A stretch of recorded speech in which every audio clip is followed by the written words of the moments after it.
জয় মা চাঁদনী মা, জয় বাবা শিব বাবা, ভারত মাতা কি জয়। বিজয়িনী চ্যানেলে আমি বর্ণালী আপনাদের সবাইকে জানাচ্ছি স্বাগত। আপনি কি জানেন ঋগ্বেদের ভয়ঙ্কর সত্য? আমিও জানতাম না, তাই ভাবলাম আপনাদের সঙ্গে শেয়ার করে নিন। সঙ্গে থাকবেন প্লিজ।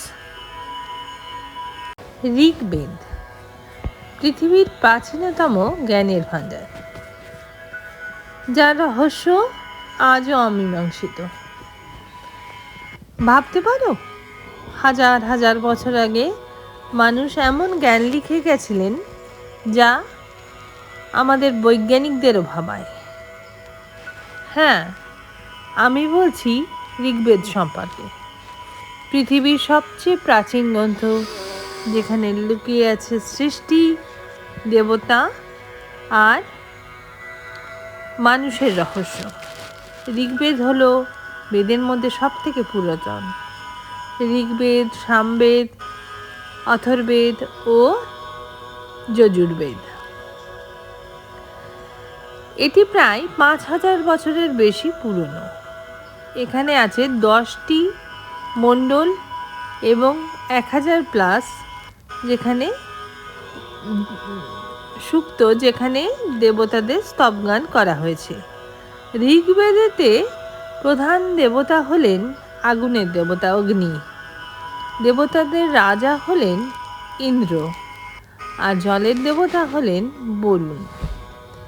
এই গ্রন্থে শুধু ধর্ম নয়, এখানে রয়েছে প্রকৃতি, মহাবিশ্ব এবং মানুষের অস্তিত্ব নিয়ে গভীর দর্শন। ঋগ্বেদে এমন কিছু শ্লোক আছে যে আজকের দিনেও বিজ্ঞানকে চমকায় দেয়। ইউনিভার্সের কী করে সৃষ্টি হলো, এই উত্তর খুঁজতে গিয়ে ঋগ্বেদের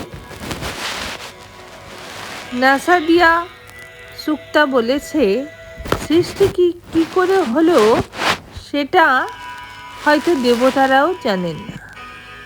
এটা কি প্রাচীন দর্শন নাকি অ্যাডভান্স সায়েন্স? মনে প্রশ্ন ওঠে। আজও ঋগ্বেদ শুধু ধর্মীয় গ্রন্থ নয়, এটি আমাদের সংস্কৃতি, জ্ঞান ও ইতিহাসের ভিত্তি। যোগ, মন্ত্র এবং আধ্যাত্মিকতার অনেক কিছুই এসেছে এখান থেকে। ঋগ্বেদ শুধু একটি বই নয়, এটি মানব সভ্যতার প্রথম জ্ঞানের আলো। ঋগ্বেদ কি? ঋগ্বেদ হচ্ছে যখন অরিজিনালি লেখা হয়নি, মুখে। ঋগ্বেদ শুধু দেবতার গল্প নয়, এখানে আছে প্রাচীন চিকিৎসা ও ঔষধের ধারণা, মহাবিশ্বের গঠন নিয়ে চিন্তা, আগুন বা যজ্ঞের মাধ্যমে এনার্জি ট্রান্সফারের ধারণা। অনেকেই বলেন এটা আর্লি সায়েন্সের ফাউন্ডেশন ছিল। আজও গবেষকরা ডিবেট করেন, ঋগ্বেদ কি শুধু ধর্মীয় গ্রন্থ নাকি এতে লুকিয়ে আছে অ্যাডভান্স নলেজ। কেউ বলেন এটি ডিভাইন ইন্সপিরেশন, আবার কেউ এটি হিউম্যান ইন্টেলিজেন্সের মাস্টারপিস বলেন।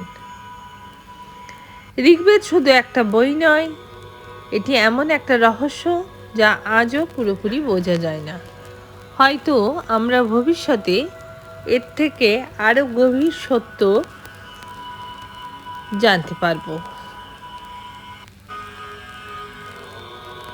আজকে এই পর্যন্তই। নমস্কার, কালকে আবার দেখা হবে।